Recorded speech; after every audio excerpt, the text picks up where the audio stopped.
하나님을 알게 주님의 이름으로 소원합니다. 제가 아시다시피 제가 장난기가 좀 많고 제 주변 사람들도 좀 장난기가 많아요. 그래서 이제 친한 동기생들 중에 동기가 한 100명 가까이 되니까 그 중에 이제 친한 분들이 있어요. 그 친한 분들이 서로 막 장난을 칩니다. 근데 이제 그런 거 딱 잡는 거죠. 제가 태어나서 비행기를 한 번도 못 타보다가 29살 때인가? 29살 때 졸업 여행이죠. 졸업 여행에 이제 가게 됐는데 그때 비행기를 처음 타게 된 거예요. 그랬더니 난리가 났죠. 좋은 먹잇감이죠. 와가지고는 비행기 처음 타보냐고 그래서 여권이 없으니까 같이 만들러 갔거든요. 어떻게 만드는 거야? 그래가지고 같이 만들러 가고 그랬는데 그 과정에서 그러는 거죠. 막 친한 동기들이 저한테 너 비행기 타면 신발 벗고 타야 된다고. 그래서 근데 이게 되게 디테일해요. 되게 진지하게 얘기하니까 속아요. 당연히 그런 줄 알았어요. 한 번도 안 타봤으니까. 비행기 가면 이렇게 높이 올라가잖아요. 높이 올라가면 춥죠. 그러니까 맨발로 타면은 발이 시렵다는 거죠. 그러니까 꼭 실내화를 갖고 와. 진짜로 실내화 챙겼었어요. 너무 진지하게 얘기하니까. 그 다음에 이제 그 다음 날에 만나가지고 또 다른 거 하고 있는데 맞다. 비행기 타면은 이게 고도가 올라가니까 산소가 부족하다. 그렇잖아요. 산소가 부족해요. 산소가 부족하니까 답답하면 창문 열어도 돼. 안 타봤으니까 창문이 진짜로 있는 줄 알았어요. 열 수 있는 창문이. 근데 들어보니까 이상한 거죠. 창문 고도에서 열면 어떻게 돼요? 높은 고도에서. 다 같이 하나님 나라 가는 거죠. 그래서 그때 이제 눈치채고 막 뭐랄까 처음 한다 싶으면 막 그거 가지고 놀리는 거예요. 근데 저희 친한 이제 4명이서 워터파크를 갔습니다. 오션월드라고. PPL 아니에요? 오션월드라고 갔어요. 오션월드를 갔는데 그 중에 4명 중에 한 명이 제가 아닙니다. 오션월드 가는데 그 중에 한 명이 워터파크라는 곳을 태어나서 처음 가보는 거죠. 슬픈 일이에요. 여러분 슬픈 일입니다. 거기 갈 정도로 여유가 없었다는 거예요. 하여튼 워터파크로 처음 가는데 이제 가서 이제 처음 가니까 놀리기 시작한 거죠. 뭘 어떻게 놀렸냐면 거기 가면 남자들은 보통 다 벗고 아래 옷만 입고 위에는 다 벗고 간다. 그래가지고 막 벗고 있는데 저희끼리 나가버리고 그리고 허겁지겁 막 쫓아왔는데 위태웅이 없잖아요. 근데 다 입고 있는 그 래시가드를 그러니까 다시 들어가서 다시 갈아입고 오고. 그리고 또 이제 다 나왔는데 이제 다 나왔어요. 나왔는데 너 속옷 입었어? 그랬더니 당연히 속옷 입어야죠. 속옷 입으면 여기 못 들어간다고. 다시 또 속옷 벗고 들어간다. 속옷 벗고 다시 바지만 입고 오고. 막 그래 놀렸단 말이죠. 그렇게 계속 장난을 치니까 이제는 나중에 깨닫고 이제 장난에 안 넘어가려고. 그러다가 이제 서로 이제 막 물에 빠뜨리고 막 그러고 있는데 이제 물에 빠뜨리고 한 명씩 이렇게 빠뜨리고 막 그리고 놀고 있었어요. 근데 한 명 아까 말씀드렸던 처음 와본 사람, 이 워터파크라는 곳을 처음 와본 사람, 이 사람이 안 빠지려고 물을 무서워해요. 안 빠지려고 막 도망가는 거예요. 가만히 냅둘 수가 있어요? 쫓아가야죠. 쫓아갔어요. 근데 이제 이제 워터파크에 가보면 오션월드는 이게 해골 바가지가 있어요. 아시죠? 거기 물 큰 게 이렇게 해골 바가지가 있는데 거기 물 담아놨다가 일정 양이 차면 자동으로 이렇게 기울어지면서 물이 쏟아져요. 근데 막 쫓아갔는데 그 밑으로 가는 거예요. 그래가지고 이제 딱 상황이 사람들이 이제 빠져나가기 시작한 게 너무 이게 물줄기가 셌거든요. 그러니까 어린 아이들은 이게 나오는 거예요. 그 주변에서 그냥 물만 근처에서 맞으려고. 근데 그 한 가운데로 가고 있는 거죠. 그래가지고 저희도 이제 쫓아가다가 멈춰가지고 한 5발자국, 6발자국 거기서 멈춰가지고 빨리 나오라고 했더니 경계 자세 빨리 나오라고 경계 자세로 막 있는 거예요. 야 이거 좀 있으면 물 떨어져 그랬더니 한번 이렇게 쳐다보더니 저한테 이렇게 얘기했습니다. 뻥치지 마요. 그러더니 이제 물이 빵 쏟아지니까 이게 모르고 있다가 맞으니까 자연스럽게 이렇게 허리가 접히죠. 앞으로 인사하면서. 그러면서 이제 이 워터파크를 처음 온 이 동기가 워터파크를 이제 처음으로 이제 경험을 해본 거예요. 그래서 여러 가지 웃기는 일들이 있었던 거죠. 그래서 이제 집에 돌아가는 길에 제가 이제 이렇게 물어봤어요. 오션월드가 이제 어떤 곳인지 알겠지? 분명히 그 친구는 여러 가지 다양한 매체 속에서 그때 이런 게 유행했어요. 그 오션월드 광고가 핫해 핫해. 그때 그 광고 나왔다. 핫해 핫해였거든요. 그 광고가 막 이제 여러 매체에서 분명히 나왔을 거고 오션월드가 분명히 어딘지 알았을 거예요. 그래서 오션월드가 뭔지 알고 있었을 거예요. 근데 이제 다 끝나고 모든 걸 다 체험하고 그게 어떤 건지 다 알고 나서 집에 돌아가는 거래. 길에 이제 그 친구 처음 와본 그 친구한테 분명히 오션월드가 어딘지는 알아요. 근데 그 친구한테 이렇게 얘기하는 거죠. 오션월드가 이제 어떤 곳인지 알았지? 알았지? 라고 물어보는. 알았죠. 이 지적으로 아는 것과 그리고 체험에서 알게 된 거는 명확하게 다르죠. 우리가 여러분 그 연예인 이름 대면 누군지 알죠? 여러분 뭐 김태희 뭐 이런 사람 알죠? 우리 학생들은 모를 수도 있어요. 김태희 알죠? 김태희. 그럼 김태희 모르는 사람 있나요? 모르는 사람 있어요? 어머. 김태희 다 알죠. 그러면 뭐 최근 연예인 누구 있지? 하여튼 김태희가 있죠. 그럼 우리 다 알아요. 그렇죠? 모르는 사람, 대한민국에 모르는 사람이 없어요. 그런데 우리가 김태희를 안다라고 표현한 것과 팬으로서 또는 TV에서 보는 그 김태희 있죠. 그 사람을 안다, 김태희를 안다라고 했던 그 안다와 김태희의 남편인 비죠.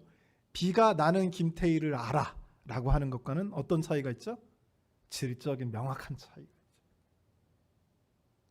있죠. 비가 얘기하는 자기 와이프로서 김태희는 그의 성품, 그의 성격, 그의 어떤 삶의 방향성, 그와 어떤 동행자로서의 그 삶, 그 모든 것을 포함해서 김태희라는 사람을 경험하고 진짜 김태희라는 사람을 아는 거죠. 우리는 어떤 김태희를 아는 거죠? 연예인 김태희를 아는 거죠.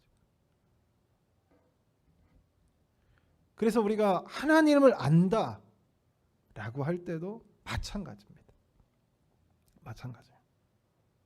우리가 안다라고 했을 때 단순히 지적으로 하나님을 안다라고 하는 것과 하나님을 체험해서 내가 하나님을 안다라고 하는 건 차이가 있는 거죠. 우리가 예수를 안다라고 이야기할 때는 단순히 위인전에서 본 그런 예수를 안다라고 하는 것이 아니죠. 지적인 측면에서 예수님을 안다라고 물어보는 게 아닙니다.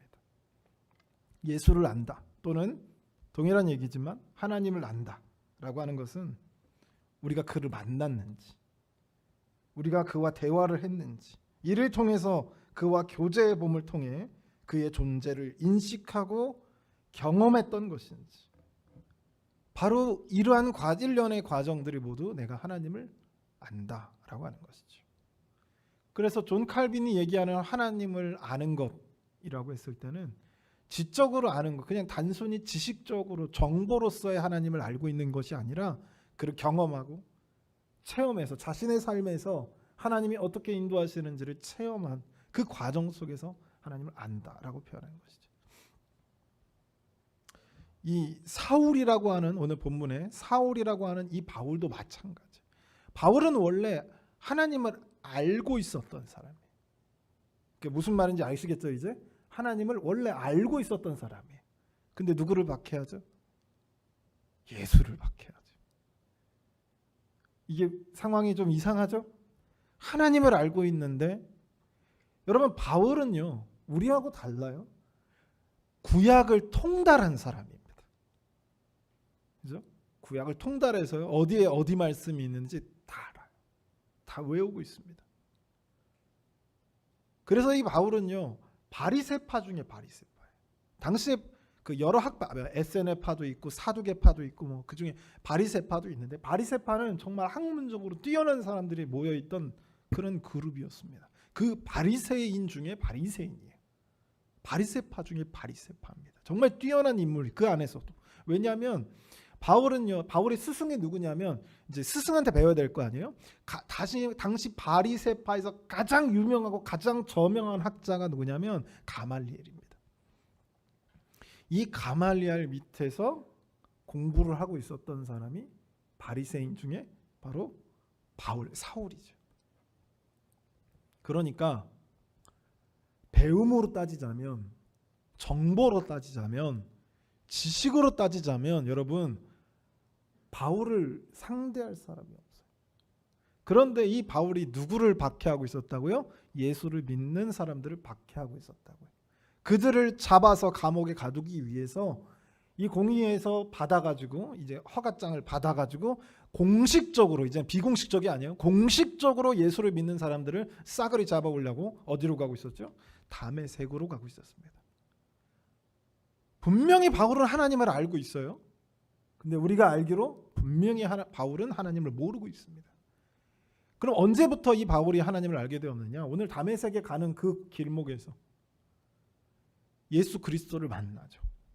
그때 빛이 뭐 어떤 형식으로든 빵 해서 바울이 눈이 멀어버립니다. 바울이 눈이 멀어버린 상태에서 물어보죠. 당신은 누굽니까? 그때 먼저 바울이 물어보기 전에 먼저 오늘 본문에 한번 살펴봅시다.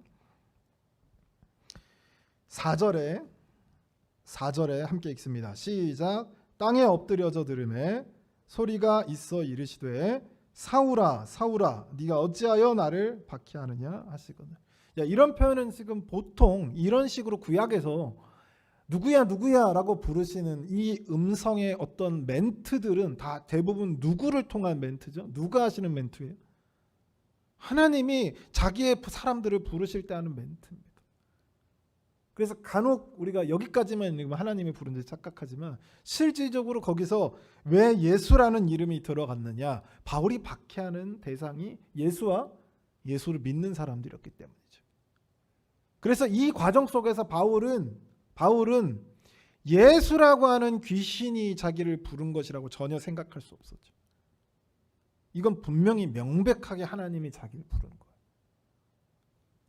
그래서 이제 5절에 물어보죠. 대답하여 주의 누구시니까? 라고 물으니까 뭐라고 대답이 들려냐면 네가 박해하는 예수라라고 하는 거죠. 이때 바울은요, 그 전까지 분명히 하나님을 알고 있었거든요. 적어도 본인은 하나님을 명백하게 아주 구체적으로 구약의 성경을 통해서 하나님을 알고 있었다라고 자기는 생각하고 있었다니까. 근데 이때 바울이 예수를 딱 만났을 때 그 충격이 얼마만큼 여러분 컸을까 생각해 보세요. 자기가 지금까지 알고 있었던 그 하나님이 아닌 거예요. 자기는 지적으로만 알고 있었죠. 정보로서의 하나님을 알고 있었어요. 근데 자신의 삶에 개입하시고 운행하시고 이끄시는 그 강력하신 하나님의 손길을 그가 빡 느꼈을 때 그는 뒤집어졌습니다. 그제서야 진짜 하나님을 알게 되는 거죠. 그래서 이 바울은 눈이 멀어버렸어요. 눈이 멀어버렸는데 눈을 멀어버렸는데 보지 못하죠. 그래서 수동태로 씁니다. 보지 못한 거죠. 수동태가 아니라 내가 보지 않은 게 아니라 보지 못한 거라고 돼 있어요. 오늘 마지막 9절에 보면 사흘 동안 보지 못하고, 근데 먹는 건 마시는 건 할 수 있잖아요. 그거는 어떻게 표현되어 있죠? 먹지도 마시지도 못했다고요? 안 했다고요? 안 했다라고 표현되어 있죠. 그러니까 눈은 못 보는 건데 먹는 거 마시는 거는 자의적으로 어떻게 한 거죠? 끄는 거죠. 이게 바울에게 얼마만큼의 충격이었는지를 우리에게 보여주는 거예요. 사울은 이를 통해서 하나님을 만나게 됐습니다. 이 사울의 하나님을 알기 전과 알기 후가 명확하게 너무 짧은 시간 안에 이루어진 사건이기 때문에 우리가 너무나도 잘 인용할 수 있는, 잘 살펴볼 수 있는 말씀이죠. 하나님을 알 때와 모를 때 명확한 구분점 안에서 우리가 바울의 변화를 보게 돼요. 바울이 어떻게 변화가 되죠? 예수를 박해하는 자에서 예수를 전하는 자로 바뀌게 되죠. 그의 안에서, 그의 심령 안에서 어떤 변화가 일어나게 되냐면, 우선은 자기를 바라보게 됩니다. 누굴 바라보게 된다고요? 나를 바라보게 돼요. 우리가 하나님을 알게 되는 그 과정 속에서 제일 먼저 작용하는 게 뭐냐면 내가 누군지를 알게 됩니다. 내가 누군지를 알게 되죠. 그래서 하나님을 알게 되는 과정에서 내가 누군지를 딱 알게 돼요. 바울이 느꼈던 충격은요.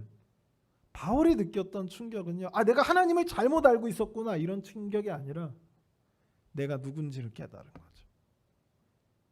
정보로서의 하나님을 알고 있으면 내가 누군지 몰라요. 무슨 말인지 아시겠죠? 내가 누군지를 절실하게 깨닫는 거죠. 그래서 내가 얼마나 죄인이고 얼마나 형편없고 그동안 얼마나 보잘것없는 사람이었는지 자기 자신이 철저하게 무너지는 것이죠. 그래서 우리 그리스도인들에게는 뭐가 무너지냐면 교만이 무너집니다. 하나님을 만났을 때. 생각해 보세요. 절대자를 만났어요. 선의 끝판왕을 만났습니다. 능력의 끝판왕을 만났고요. 당연히 우리가 교만해질 수가 있어요? 절대 그럴 수가 없죠. 교만이 무너질 수밖에 없습니다. 그렇게 철저히 무너지게 되면서 나를 발견하게 되는데 우리의 무지와 허무함과 비참함과 타락과 부패를 우리가 얼마만큼 부패했는지를 깨닫게 되는 거죠. 그래서 지혜, 빛, 덕 모든 선과 의로움이 하나님께만 있음을 발견하게 됩니다. 그 전에는 내가 좀 괜찮은 사람이라고 생각했거든요. 내가 좀 의로운 사람이라고 좀 생각했어요. 내가 좀 어떻게 하면 하나님과 좀 닮은 그런 사람으로서 괜찮을 거라고 생각했거든요. 근데 진정으로 그 하나님을 만나는 과정 속에서 나를 발견하게 되는 거죠. 그 하나님의 빛이 딱 내리치는 순간 그동안 어두워서 잘 못 보고 있던 나의 모습들이 환하게 비춰지는 거예요. 밤에 여러분 얼굴이 들어오면 잘 몰라요. 여러분 주무실 때 누가 얼굴에다가 이렇게 낙서를 잘 몰라요. 낙서해 놔. 근데 언제 알 수 있죠? 빛이 비치고 내가 거울을 봤을 때 알게 되죠. 바울은 이 거울을 율법으로서 자주 사용합니다. 그렇게 나의 비참한 상태를 보게 되었을 때 나로서는 내 능력으로서는 내 모습으로서는 내가 구원받을 수 있는 게 아무것도 없는 거예요. 그동안에는 내가 예배 잘 나왔으니까. 제가 그랬어요. 예배 잘 나왔으니까. 11조를 빼뜨리지 않았으니까. 주일헌금을 빼뜨리지 않았으니까. 나는 그래도 괜찮은 사람이야. 이렇게 생각했던 모든 것들이 하나님 앞에서 무너지게 되면서 구원을 받을 만한 그 어떤 것도 내게 있지 않음을 확인하는 작업이죠. 그게 뭐냐면 나를 알아가게 되는 겁니다. 그러면 어떻게 되냐면요, 여러분. 나를 철저하게 알아가게 되면 누구를 찾아요? 누구를 찾을 수밖에 없어요? 구원에 있어서요. 이 생명을 찾아야 되니까 누구를 찾을 수밖에 없죠? 하나님을 찾을 수밖에 없는 거예요. 그리고 이 과정, 하나님을 찾으려고 하는 이 몸부림과 이 과정 속에서 결국에 누구를 알게 되냐면 하나님을 알게 되는 것이죠. 그렇게 하나님을 알게 되면요, 생각해 보세요. 이 과정 처절한 하나님을 찾으려고 내 그 부패한 모습들을 내려놓고 내 모습 가지고는 안 됩니다. 하나님은 어디 있습니까? 하나님 이 말씀으로 됩니까? 이런 고통 속에서 하나님을 찾아가는 그 과정, 일련의 과정 속에서 하나님을 알게 되면 당연히 어떻게 되겠습니까? 내 삶이 변할 수밖에 없는 거죠. 바울은요, 사도 바울은 사울이라고 하는 또는 바울이라고 하는 이 사람은 기존에 자신이 가지고 있던 모든 삶의 것들을 다 내려놨습니다. 다 내려놨어요. 그리고 자기가 핍박하던 그 복음을 자기가 전하는 것이죠. 여러분 그렇게 되면 어떻게 되냐면요. 바울도 당연히 알고 있었을 겁니다. 유대인들이 처음엔 당황했어요. 자기들이 보냈거든요. 유대인들이 처음엔 당황했어요. 그 다음에 나타나는 현상은 뭘까요? 예수와 같이 죽이려고 합니다. 그래서 바울은 일평생 복음을 전하러 다니다가 다른 사람, 로마인들한테 맞은 게 아니에요. 같은 민족인 유대인들한테 매맞고 헐벗고 버림받고 심지어 때려가지고 돌로 던져가지고 죽은 줄 알고 성 밖에 버리는 경우도 있었던 거죠. 그렇게 삶이 뒤바뀝니다. 그러면서 바울이 자기가 기존에 가지고 있는 모든 것들을 뭐라고 표현하냐면 배설물이라고 표현합니다. 얼마나 그의 학식이 뛰어났으며 정치적으로 얼마나 높은 위치, 학적으로 얼마나 높은 위치에 있었는지를 알게 된다면 그가 버렸던 것들이 단순히 우리가 배설물로 여겼던 것들이라 배설물이라고 표현하기 좀 어렵죠. 우리 옆 사람 한번 쳐다봅시다. 배설물을 버립시다.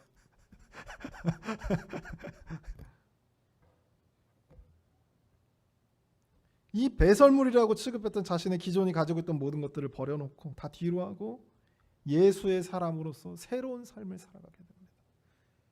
바울을 예로 들었지만 우리의 삶도 마찬가지죠. 하나님을 만나면 이처럼 우리의 삶은 자연스럽게 바뀔 수밖에 없습니다.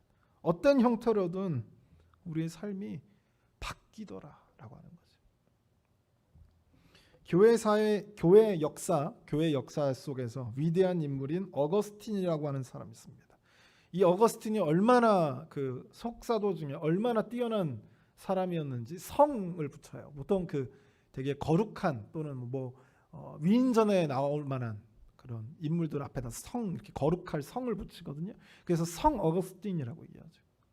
이제 그거는 영어 발음이니까 어거스틴이고 자기 본토 발음은 성 아구스투스죠. 그런 이 사람은 원래 어떤 사람이었냐면 우리가 굉장히 거룩한 사람으로 알고 있고 그에 져서 하나님의 도성을 읽은 모든 사람들은 읽어보셨죠? 집에 가서 읽어보시기 바랍니다. 그 유명한 서재, 그 서울대 그 추천 도서에 올라와 있어요. 확인해 보세요. 하나님의 도성이라고. 근데 이 저서를 쓸 때 자기의 삶도 거기다 적어놨거든요. 근데 원래 이 어거스틴은 굉장히 방탕한 삶을 살았던 사람입니다. 그래서 술집 여인을 그냥 지나갈 수가 없는 사람이에요. 그래서 성적으로도 굉장히 문란한 사람이었습니다. 그런 이 사람이 이제 술집 여인들과 항상 어울리면서 이런 여자 저런 여자들과 어울리면서 심지어는 이제 사생아, 결혼하지 않은 상태에서 애도 낳았습니다. 젊은 나이에. 지금으로 이제 10대 나이에. 그랬던 사람이 하나님을 만나고 그 모든 것을 다 끊어내죠. 모든 것을 다 끊어내. 그래서 이제 어느 날 그렇게 변화된 삶을 180도 변한 삶을 살아가고 있는데 어느 날 그 술집 여인을 그 예전에 봤던 술집 여인을 만난 거예요. 술집 여인이 물어보는 거죠. 왜 요즘에 안 와요? 그랬더니 이제 이 성 어거스틴이 이렇게 대답했다고 해요. 당신이 만났던 사람은 나의 옛사람입니다라고 하는 거죠. 제가 그 봤던 분들 중에 아주 그 대표적이고 아주 보편적인 현상으로서 하나님을 만났을 때 우리 성도님들 중에 하나님 만났을 때 어떻게 변하냐면 담배를 끊습니다. 아니 뭐 다른 것도 다 끊었지만 담배는 정말 끊기가 어렵거든요. 담배를 끊어요. 근데 어떤 분들은 또 술을 끊으려고 하셨는데 술을 끊기가 어려우니까 누굴 끊어버리냐면 술 친구를 끊어버려요. 그렇게 해서라도 삶이 바뀌는, 어떻게 해서도 어떤 모습으로 어떤 모양으로든 하나님을 진정으로 알게 됐을 때, 지식적으로 말고요, 내 삶에 정말 들어오신 그 하나님을 만나서 경험해서 정말 진정으로 그 하나님을 알았을 때, 연예인인 하나님이 아니라 내 삶에 함께 하시는 그 임마누엘의 하나님 있죠. 그 하나님을 만났을 때, 그래서 알았을 때 내 삶의 통째로 변하더라라고 하는 것이죠. 우리가 간혹 우리 자녀들을 놓고 기도할 때, 이걸로 좀 놓고 기도했으면 좋겠습니다. 우리에게 중요한 건 뭐냐면 다른 그 어떤 것보다 하나님을 아는 것이 중요해요. 할렐루야. 하나님을 아는 것이 중요합니다. 지적으로만 하나님에 대해서 아는 것이 아니라 하나님을 온전히 아는 것이 필요하죠. 그래서 우리 자녀들을 놓고 기도할 때 교회 나오게 해주세요. 교회 열심히 다니게 해서 좋습니다. 그러나 좀 더 기도가 구체적이어야 될 필요가 있어요. 어떻게 바뀌어야 하냐면 하나님을 알게 해주세요 라고 하는 거죠. 하나님을 알게 될 때 우리는 전적으로 변했기 때문이죠. 교회에 오는 것에 멈추는 것이 아니라 우리의 기도가 어디에까지 닿아야 되냐면 하나님을 알게 해주세요라고 하는 기도인 것이죠. 하나님을 만나고 하나님을 알게 되어서 그의 삶이 변하게 해달라고 기도하시길 주님의 이름으로 소원합니다. 뿐만 아니라 나도 하나님을 알게 해달라고 기도해야 되는 것이죠. 우리 이 시간 한번 통성으로 기도하실 때